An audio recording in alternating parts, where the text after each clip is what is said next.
उत्तर प्रदेश के मुख्यमंत्री योगी आदित्यनाथ जिस तरीके से 48 वर्षों की शैक्षणिक उत्कृष्टता के साथ 23 से भी ज्यादा प्रमुख बीटेक प्रोग्राम्स और 600 से अधिक अंतर्राष्ट्रीय छात्रों के साथ विज्ञान डीम्ड टू बी यूनिवर्सिटी देश की बेहतरीन यूनिवर्सिटी में से एक है। उत्तर प्रदेश के मुख्यमंत्री योगी आदित्यनाथ जिस तरीके से बयानबाजी कर रहे हैं, वो शपथ लेकर के, संविधान की शपथ लेकर के इस तरीके की बयानबाजी करना एक अपराध की श्रेणी में आता है। वो संविधान के साथ भी खिलवाड़ कर रहे हैं, वो इस देश के लोकतंत्र के साथ भी खिलवाड़ कर रहे हैं। उन्हें याद रखना चाहिए कि वो एक प्रदेश के इलेक्टेड मुख्यमंत्री हैं।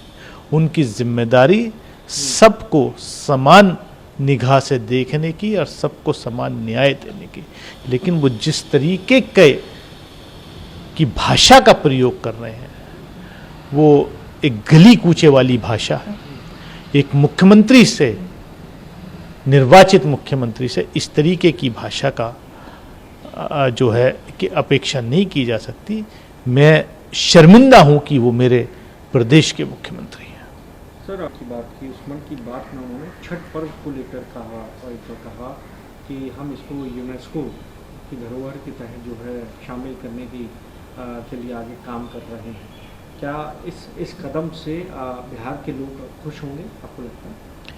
देखिए, प्रधानमंत्री मोदी हों या उत्तर प्रदेश के मुख्यमंत्री योगी आदित्यनाथ हों, इनको ये अंदाज़ा हो गया है कि बिहार और उत्तर प्रदेश से सत्ता इनके नीचे से खिसक चुकी है और दोनों राज्यों में जल्दी चुनाव है, इसलिए ये बौखलाए हुए हैं। मुख्यमंत्री उत्तर प्रदेश का भाषण आप देखिए किस बौखलाहट का भाषण है, क्योंकि उन्हें पता चल गया सत्ता उनके नीचे से खिसक चुकी है। वही बिहार में है। बिहार में इंडिया गठबंधन की सरकार बनने जा रही है, दीवार पर लिख दिया है लोगों ने। इसलिए आप कितना ही भी 10-10 हज़ार रुपये महिलाओं के अकाउंट में डालें, लोगों को पता है। महाराष्ट्र में भी आपने डाले थे, दिल्ली में भी डाले थे, उसके बाद आज तक कोई किस्त नहीं मिली, तो उनको मालूम है। और मुझे तो ताज्जुब होता, जो प्रधानमंत्री खुद कहते कि रेवड़ी नहीं बांटनी चाहिए चुनाव से पहले, इतने विजयदशमी का पर्व है, मैं वो अल्फाज नहीं यूज करना चाहता। इस तरीके की दो मुखी बात, भाषा का प्रयोग, एक तरफ प्रधानमंत्री खुद कहते हैं रेवड़ी मत बांटो, दूसरी तरफ चुनाव से डिक्लेयर होने से एक हफ्ते पहले जो है आप रेवड़ी बांट रहे हो। ये क्या है? लोग समझ गए हैं आपकी इन हरकतों को। सर, चीफ जस्टिस गवई की मां को जो है आरएसएस अपने कार्यक्रम में बुलाने जा रही है, कैसे इस कदम को आप देखते हैं? देखिए, आरएसएस वैचारिक रूप से इस देश के दलित और पिछड़ों के खिलाफ रही है। वो एक जो उनकी सोच है वो किसी से छुपी नहीं है। उन्होंने मोहन भागवत ने खुद आरक्षण का विरोध किया था, ऑन रिकॉर्ड है। वो सोशली बैकवर्ड क्लासेस को जो आरक्षण की सुविधा दी गई है उसके खिलाफ हैं। अब क्योंकि उन्हें अपनी इमेज को मेकओवर करना है, तो ऐसी इमेज को मेकओवर करने के लिए कभी कभी वो इन तबकों से जुड़े हुए लोगों को, सिंबल्स को, जैसे पूर्व राष्ट्रपति कोविंद साहब को भी उन्होंने बुलाया था, वो तो उन्हीं के प्रचारक भी रहे हैं।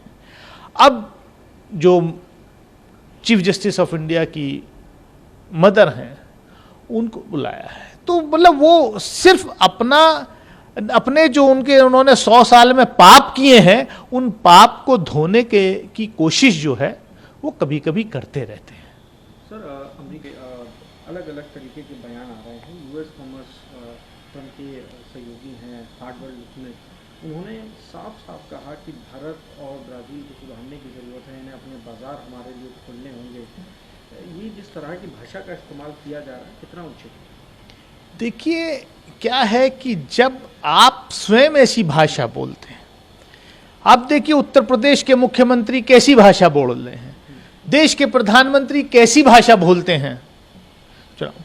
तो आप, ये दुर्भाग्य है कि हमारे देश की फॉरेन पॉलिसी या ट्रेड पॉलिसी को एड्रेस करने के लिए अमेरिका के मंत्री भी उसी लेवल की भाषा का प्रयोग कर रहे हैं। इससे ज़्यादा दुर्भाग्य की बात और कोई हो नहीं सकती।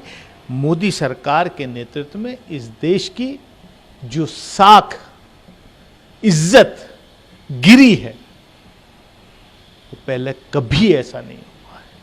और ये इज्जत, ये बेइज्जती सिर्फ मोदी जी की नहीं, हम इस बेइज्जती को देश की 140 करोड़ जनता की बेइज्जती मानते हैं।